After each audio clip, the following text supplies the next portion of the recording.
Hi dears, welcome back my channel. എന്തൊക്കെയുണ്ട് വിശേഷങ്ങൾ? എല്ലാവരും സുഖമായിരിക്കണമെന്ന് വിചാരിക്കണോ? പിന്നെ എൻ്റെ ചാനൽ സബ്സ്ക്രൈബ് ചെയ്യാത്തവരൊന്ന് സബ്സ്ക്രൈബ് ചെയ്യണേ. അതുപോലെ ബെല്ലൈക്കൺ അമർത്തിയിട്ട് എല്ലാവർക്കും ഒന്ന് ഷെയർ ചെയ്ത് കൊടുക്കണേ. ബെല്ലൈക്കൺ അമർത്തിയാൽ തന്നെ എല്ലാവർക്കും നോട്ടിഫിക്കേഷൻ വരുള്ളൂ, ഞാൻ ഇടുന്ന വീഡിയോസ് കാണാനും പറ്റുള്ളൂ. അപ്പോൾ ഇന്ന് രാവിലെ തന്നെ പാല് കാച്ചിൽ കഴിഞ്ഞു. പിന്നെ ഞാൻ ഇഡ്ഡലി ഉണ്ടാക്കണം കേട്ടോ. ഒന്ന് ഇഡ്ഡലിക്ക് ഞാൻ 2 നാഴി പച്ചരി, 1 നാഴി ഉഴുന്ന് അങ്ങനെ എടുക്കാറ് കേട്ടോ. അതിൽ കുറച്ച് ഉലുവ ഇടാറുണ്ട്, പിന്നെ ഒരു കയ്യിൽ ചോറ് ഇടാറുണ്ട്.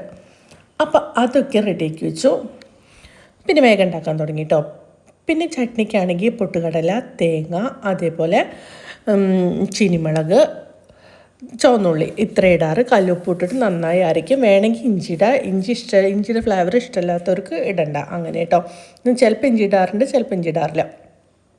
പിന്നെ എങ്ങനെയും നമ്മുടെ ഇഡ്ഡലിക്ക് കോമ്പിനേഷൻ എന്ന് പറഞ്ഞിട്ടുണ്ടെങ്കിൽ അത് ഇത്തിരി കട്ടിയുള്ള കട്ട ചട്നിയാണ് നല്ല ടേസ്റ്റ്. പൊട്ടുകടലിട്ടിട്ട് നമ്മൾ കട്ട ചട്നി ഉണ്ടാക്കല്, അതാണ് കുറച്ചും കൂടി ടേസ്റ്റ് കിട്ടുക കേട്ടോ. ഞാൻ അതാണ് ഉണ്ടാക്കുന്നത്.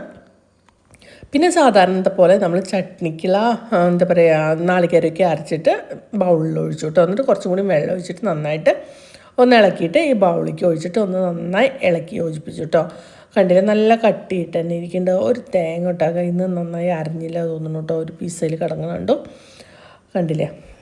അങ്ങനെ നമ്മുടെ കട്ടച്ചട്നി റെഡി ആയിട്ടോ. കട്ടച്ചട്നി ഉണ്ടാക്കിയിട്ട് പിന്നെ നമ്മൾ താളിക്കുന്ന തിരക്കാണ്. താളിക്കൽ കടുകും കറിവേപ്പില ഇട്ടിട്ട് അത് താളിച്ചു കേട്ടോ.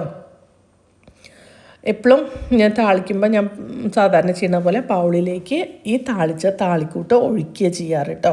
എപ്പോഴും ചീച്ചട്ടിയിലേക്ക് നാളികേരം അരച്ചത് ഞാൻ ഒഴിക്കാറില്ല. എപ്പോഴും ഇങ്ങനെ ചെയ്യുന്നതാണ് ഇത്രയും കൂടി നല്ലതും ടേസ്റ്റുമായിട്ട് എനിക്ക് തോന്നിയിട്ടുള്ളത് കേട്ടോ.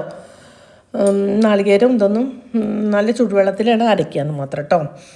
അങ്ങനെ നമ്മുടെ ചട്നി റെഡിയായി കേട്ടോ. അപ്പോൾ ഇന്ന് രാവിലെ ഇഡ്ഡലിയും ചട്നിയാണ് നമുക്ക് ഉണ്ടാക്കിയിട്ടുള്ളത്. പിന്നെ നമ്മുടെ അന്ന് ഉണ്ടാക്കി വെച്ചിട്ടില്ലേ നമ്മൾ ഇഡ്ഡലിപ്പൊടി, ഇഡ്ഡലിപ്പൊടി ഉണ്ട് കേട്ടോ. ഇഡ്ഡലിപ്പൊടിയിൽ നമ്മുടെ തമിഴ്നാട് ഭാഗത്തേക്ക്, പിന്നെ നമ്മുടെ ഇവിടെ തന്നെ ചിലവരൊക്കെ വെളിച്ചെണ്ണ അതിലേക്ക് നന്നായിട്ടൊന്ന് അങ്ങനെ മിക്സ് ചെയ്തിട്ട് അത് കഴിക്കും. ചിലവർ നെയ്യ് നല്ല, ഞാൻ അന്ന് പറഞ്ഞിരുന്ന ഒരു വീഡിയോയിൽ ഇങ്ങനെ നെയ്യ് നന്നായിട്ട് അതിലാക്കിയിട്ട് മിക്സ് ചെയ്തിട്ട് കഴിക്കുക ചെയ്യാറ് കേട്ടോ. പിന്നെ നമ്മൾ ഇഡ്ഡലി ഉണ്ടാക്കുമ്പോൾ ശ്രദ്ധിക്കേണ്ടത് എന്താ, ഇഡ്ഡലി നന്നായി വെന്തിട്ട് ആ പാത്രത്തിൽ നിന്ന് എടുക്കുമ്പോൾ നമ്മൾ കൊട്ടുമ്പോൾ ഇഡ്ഡലി നമ്മടി ചടപടയെന്ന് പറഞ്ഞിട്ട് കേടുവരാൻ തുടങ്ങും. അങ്ങനെ കേടുവരാതിരിക്കുകയാണെങ്കിൽ ഇങ്ങനെ എടുക്കുമ്പോൾ വേഗം വേഗം കിട്ടണം എന്നുണ്ടെങ്കിൽ നമ്മൾ ഈ ഇഡ്ഡലി വെന്തതും എടുക്കില്ലേ, എന്നിട്ട് ആ ഇഡ്ഡലി പാത്രത്തിൻ്റെ ബാക്ക് ഭാഗം ഒന്ന് നന്നായി വെള്ളം നനച്ചാൽ മതി കേട്ടോ. ഇഡ്ഡലിയുടെ മുകളിലേക്ക് വെള്ളം തട്ടാണ്ട് ചോട്ടിൽ മാത്രം നന്നായി വെള്ളം ഒന്ന് പൈപ്പിൽ നിന്ന് കാണിച്ചിട്ട് പിന്നെ ഇങ്ങനെ എടുത്തിട്ടുണ്ടെങ്കിൽ വേമയും കിട്ടും കേട്ടോ. ചിലർ പ്ലാസ്റ്റിക്കിൻ്റെ കവർ വെച്ചിട്ട് അതിൻ്റെ മുകളിൽ ഇഡ്ഡലി മാവ് ഒഴിക്കുക, ബാറ്റർ ഒഴിക്കുക ചെയ്യാറ്. ചിലർ തുണി വെച്ചിട്ട് അതിൻ്റെ മുകളിൽ ഇഡ്ഡലിയുടെ ബാറ്റർ ഒഴിക്കുക. ഞാൻ അങ്ങനെയല്ല ചെയ്യാറ്. ജസ്റ്റ് ഒന്ന് നമ്മുടെ വെളിച്ചെണ്ണ അല്ലേ ഇതേപോലെ ഒന്ന് സ്പ്രേ ചെയ്ത് കൊടുക്കുക. ജസ്റ്റ് ഒന്ന് വെറുതെ അങ്ങനെ ഒന്ന് സ്പ്രേ ചെയ്യുള്ളൂ, തോനെയൊന്നും ആക്കില്ല. അങ്ങനെ പിന്നെ നമ്മുടെ രണ്ടാമത്തെ ട്രിപ്പ് ഇഡ്ഡലിയും വേഗം ഉണ്ടാക്കി കേട്ടോ. ഇഡ്ഡലിക്ക് ഉണ്ടാക്കുമ്പോൾ വേഗം പണി കഴിയും. തലേന്ന് അരച്ച് വെക്കുകയാണെങ്കിൽ പിറ്റേ ദിവസം വേഗം പറഞ്ഞ പോലെ നമ്മുടെ പണികളൊക്കെയും കഴിയാം. ചപ്പാത്തിയും പത്തിരിയൊക്കെ ആകുമ്പോഴല്ലേ പരത്താനും ഇതിനൊക്കെ കുറേ നേരം പിടിക്കുക. ഇഡ്ഡലിക്ക് നമ്മൾ വേഗം കഴിക്കുക. പണിത്തിരക്കുള്ള ദിവസമൊക്കെ ഞാൻ മിക്കവാറും വീട്ടിലേക്ക് തന്നെ ഉണ്ടാക്കാറ് കേട്ടോ, വേഗം പണികൾ കഴിക്കാൻ വേണ്ടിയിട്ട്. കേക്കിൻ്റെ ഓർഡറുകളൊക്കെ തോന്നുന്ന ദിവസം. അപ്പോൾ അങ്ങനെ നമ്മുടെ ഇഡ്ഡലി റെഡിയായി. എപ്പോഴും ഇഡ്ഡലി ഉണ്ടാക്കുമ്പോൾ അപ്പോൾ ശ്രദ്ധിച്ചോ, നന്നായിട്ട് ഒന്ന് അടിയിൽ ബാക്കിൽ വെള്ളം നനച്ചിട്ട് ഇതൊക്കെ വേമയും കിട്ടും ഇഡ്ഡലി. അങ്ങനെ നമ്മുടെ ഇഡ്ഡലിയും കട്ടച്ചട്നിയും പിന്നെ നമ്മുടെ ചമ്മന്തിപ്പൊടി റെഡിയായി കേട്ടോ. നല്ല ടേസ്റ്റാണ് കഴിക്കാൻ. നല്ല കൂട്ടി കുഴച്ചിട്ടുണ്ട്, കഴിച്ചാൽ അടിപൊളി കേട്ടോ. അത് കക്ക് വേഗം വിളമ്പി കൊടുത്ത് ഇക്കപ്പോഴത്തേനും വന്നു. അപ്പോൾ അങ്ങനെ ഇക്ക ഫുഡ് കൊടുത്തു കേട്ടോ. കണ്ടില്ലേ, ഇഡ്ഡലിയും ചട്നി നല്ല കട്ട ചട്നി ആയതുകൊണ്ട് തന്നെ നമ്മുടെ ഇഡ്ഡലിയുടെ മുകളിൽ പാറിയിരിക്കും കേട്ടോ. പിന്നെ എന്താ പറയുക, വേണ്ട ചിലർ കുരുമുളക് ഇട്ടിട്ടും ചട്നി ഉണ്ടാക്കാറുണ്ട് കേട്ടോ. എനിക്ക് ചീനിമുളക് ഇടുന്നതിന് ഇഷ്ടം. പിന്നെ ഉച്ചക്കലേക്ക് എന്താണെന്ന് പറഞ്ഞിട്ടുണ്ടെങ്കിൽ നമ്മുടെ ഉണ്ണിപ്പിണ്ടിയും മുതിരയും കൂടിയിട്ട് കുക്കറിൽ ഇത്തിരി മഞ്ഞൾപ്പൊടി ഇട്ട് നന്നായി വേവിച്ചു. പിന്നെ നമ്മുടെ ചുവന്നുള്ളിയും വെളുത്തുള്ളിയും നന്നായി കുത്തിച്ചതച്ചിട്ട് അതും കറിവേപ്പിലയും ഇട്ടിട്ട്, പിന്നെ നമ്മുടെ മുളകില്ലേ ഒന്ന് ജസ്റ്റ് ഒന്ന് കൈ കൊണ്ട് കുത്തി പൊട്ടിച്ചതാണ് കേട്ടോ, നമ്മുടെ കപ്പൽ മുളക്. ഈ ഇത് വേവിക്കുമ്പോൾ തന്നെ മുളക് പൊടി ഇട്ടു കേട്ടോ. അതുകൊണ്ട് പിന്നെ ഇതിൽ മുളക് പൊടി ഒന്നും ഇട്ടിട്ടില്ല. മുതിരയും ഉണ്ണിപ്പിണ്ടിയും മഞ്ഞൾപ്പൊടിയും മുളക് പൊടിയും കല്ലുപ്പും കൂടിയിട്ടാണ് വേവിച്ചത് കേട്ടോ.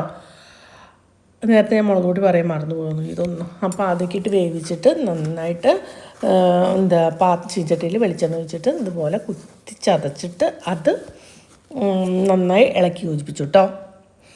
കടുകൊന്നും പൊട്ടിക്കില്ല, വെളിച്ചെണ്ണയിൽ തന്നെ നന്നായിട്ട് ഇളക്കി യോജിപ്പിക്കുക ചെയ്യാറ്, നന്നായി മൂത്ത മണം വരണം. പിന്നെ വേഗം നമ്മുടെ മത്തി വാങ്ങിയിട്ടോ, കുഞ്ഞമത്തി വേഗം നന്നാക്കിയിട്ട് അതിൽ മസാല തേച്ചു. ചുവന്നുള്ളിയും അതേപോലെ പെരിഞ്ചീരകം, കറിവേപ്പില, മുളക് പൊടി, മഞ്ഞൾപ്പൊടി, അതൊക്കെയാണ് നമ്മൾ മീൻ മസാലയിൽ തേക്കില്ല കേട്ടോ. പിന്നെ ഉരുളൻകിഴങ്ങിൻ്റെ ഞാൻ ആദ്യമേ പൊരിച്ച് വെച്ചിരുന്നു കേട്ടോ, വീഡിയോ പിന്നെ ലാസ്റ്റിലേക്ക് വന്നതാണ്. അപ്പോൾ അങ്ങനെ റിയമോൾക്ക് മത്തി ഇഷ്ടമല്ല, മത്തിയുടെ പകരം അവൾക്ക് ഉരുളൻകിഴങ്ങ് വറുത്തു കേട്ടോ. കുഞ്ഞെ കുട്ടിയാകുമ്പോഴേക്ക് ഞാൻ ചോറ് എപ്പോഴൊക്കെ വാരി കൊടുക്കുന്ന സമയത്ത് മത്തിയുടെ മുള്ളിട്ടൊക്കെ തൊണ്ടയിൽ കുടുങ്ങിയെന്ന് പറഞ്ഞിട്ട് അത് എപ്പോഴും പറഞ്ഞിട്ട് മത്തി അവൾ കഴിക്കാറില്ല. നുറുക്കുമീനൊക്കെ ആണെങ്കിൽ പിന്നെയും ഒരു പീസ് ഇട്ടാക്കി എടുക്കും. അങ്ങനെ മത്തി അങ്ങനത്തെ മുള്ളുള്ള മീനുകളൊന്നും തീരെ കഴിക്കാറില്ല കേട്ടോ, പേടിച്ചിട്ട്. അങ്ങനെ ഉരുളൻകിഴങ്ങ് പൊരിക്കുമ്പോൾ ഉരുളൻകിഴങ്ങിൽ വെറുതെ മുളക് പൊടിയും മഞ്ഞൾപ്പൊടിയും ഉപ്പും മാത്രമേ ഞാൻ തിരുമ്മിയിട്ടുള്ളൂ കേട്ടോ, വേറെ ഒന്നും തിരുമ്പിയിട്ടില്ല. എന്നിട്ട് കുറച്ച് എണ്ണ ഒഴിച്ചിട്ട് ജസ്റ്റ് ഒന്ന് നന്നായിട്ട് പൊരിച്ചെടുക്കുക. കുറച്ച് തീയിൽ നന്നായി ഇളക്കി പൊരിച്ചെടുക്കുക നല്ലത് കേട്ടോ. ഉരുളൻകിഴങ്ങാകുമ്പോൾ കുറച്ച് ഉള്ളു വേവാൻ വേണ്ടി കുറച്ച് നേരം പിടിക്കും. അങ്ങനെ നമ്മുടെ ഉരുളൻകിഴങ്ങ് വറുത്തത് വേഗം കുറച്ച് തീയിൽ കേട്ടോ, കുറച്ച് തീയിൽ നന്നായി എല്ലാവരും കണ്ടില്ല സ്പ്രെഡ് ചെയ്ത് കൊടുക്കണത് വെളിച്ചെണ്ണയിൽ. അങ്ങനെ നമ്മുടെ ഉരുളൻകിഴങ്ങ് കുറച്ച് നേരം പിടിച്ചിട്ട് തിരിച്ചും മറിച്ചൊക്കെ ഇട്ടിട്ട് അത് വേവിച്ചു കേട്ടോ. വെറുതെ കണ്ണി കണ്ടതൊന്നും ഉരുളൻകിഴങ്ങ് പൊരിക്കണതിൽ ഇട്ടുണ്ടെങ്കിൽ അതിൻ്റെ ടേസ്റ്റ് പോയി കേട്ടോ. നമ്മൾ മുളക് പൊടിയും മഞ്ഞൾപ്പൊടിയും ഉപ്പും മാത്രമേ ഇടുള്ളൂ, അതാണ് അതിന് നല്ല ടേസ്റ്റ് കിട്ടുക. അപ്പോൾ അതൊക്കെ വറുത്തു. ഒരു വലിയൊരു ഉരുളൻകിഴങ്ങ് എടുത്തിട്ടുണ്ടായിരുന്നു കേട്ടോ, പക്ഷേ നന്നാക്കിയപ്പോഴേക്കും തോനെ കാണും, അതൊന്ന് ചുരുങ്ങിയിട്ടുണ്ടെങ്കിൽ ആകെ അങ്ങോട്ട് കുറച്ചുണ്ടാവുള്ളൂ. അങ്ങനെ സാമ്പാറും വെച്ചു കേട്ടോ. സാമ്പാർ ഉണ്ടാക്കണം ഞങ്ങൾക്ക് എന്തിലിട്ടിട്ടില്ല കേട്ടോ, അപ്പോഴത്തേനും വീഡിയോ ഒരുപാട് ലെങ്ത്താവും. സാമ്പാറിനത് ഒറ്റയ്ക്ക് ഒരു ദിവസം ഞാൻ വീഡിയോയിലിടാം. അങ്ങനെ നമ്മുടെ ഇക്കപ്പോഴത്തേനും ചോറിനാൻ വന്നു. അപ്പം ചോറയ്ക്കും വിളമ്പി. ഉണ്ണിപ്പിൻ്റെയും മുതിരയും നല്ല ടേസ്റ്റ് കേട്ടോ. അത് എന്താ പറയുക, നല്ല നമ്മുടെ വയറ്റിൻ്റെ ഉള്ളിൽ മുടിയൊക്കെ ഉണ്ടെങ്കിൽ ഉണ്ണിപ്പിണ്ടി നന്നായി കഴിച്ചിട്ടുണ്ടെങ്കിൽ അത് പോകുന്നൊക്കെയാണ് പഴയ ആൾക്കാർ പറയാറ്. ഇപ്പോഴത്തെ ആൾക്കാർ അങ്ങനെയൊന്നും പറയണം കേട്ടില്ല. ഉണ്ണിപ്പിണ്ടി അവർക്ക് ഉണ്ടാക്കാനും നേരമില്ല, ഇത് നുറുക്കി ഉണ്ടാക്കണ്ടേ, ഇത്തിരി ബുദ്ധിമുട്ടുള്ള കേസാണ്.